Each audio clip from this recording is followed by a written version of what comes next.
208 s'inscrit dans une histoire qui est celle de la série 2, qui est celle de succès immense pour la marque Peugeot. C'est l'histoire de la 205, c'est l'histoire de la 206, c'est l'histoire de la 207. Mais la 208, c'est aussi l'histoire qui s'écrit devant nous, c'est le début d'une histoire, et c'est une histoire qui se projette très loin dans l'avenir. C'est un véritable saut de génération, une véritable régénération. Avec 208, Peugeot a réellement pris des risques et donne à ses clients, propose à ses clients une voiture qui réellement va lui apporter quelque chose de radicalement nouveau. Les enjeux pour la marque Peugeot, lorsqu'on lance une voiture comme la 208, sont considérables.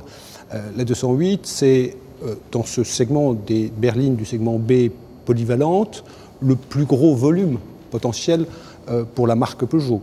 C'est 40% potentiellement de ses ventes. Alors, dans ce contexte-là, nos ambitions, c'est bien sûr de retrouver le leadership sur ce segment, qui est un leadership historique, qui est au cœur de la tradition de Peugeot, qui est au cœur de l'histoire de Peugeot, mais c'est également le défi de s'inscrire dans la stratégie de la marque, c'est-à-dire d'une part dans notre stratégie d'internationalisation, et puis c'est ce défi de la montée en gamme, c'est-à-dire de la montée en valeur pour le client.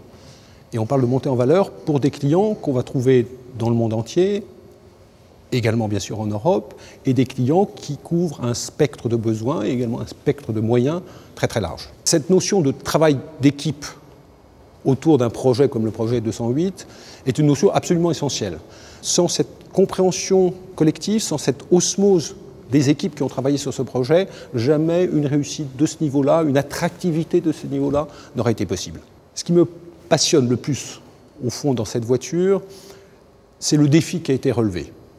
Le défi technologique pour lequel il fallait répondre à un ensemble de contraintes qui étaient apparemment totalement contradictoires. Des contraintes de compacité, d'habitabilité, de CO2, c'est-à-dire des contraintes environnementales, de largeur d'attractivité, c'est-à-dire qu'il fallait pouvoir répondre avec cette voiture aux attentes, aux désirs, aux envies de publics du monde entier, de public masculin, de public féminin, et à chacun de ces défis, nous avons apporté une réponse à la fois pertinente et radicalement nouvelle.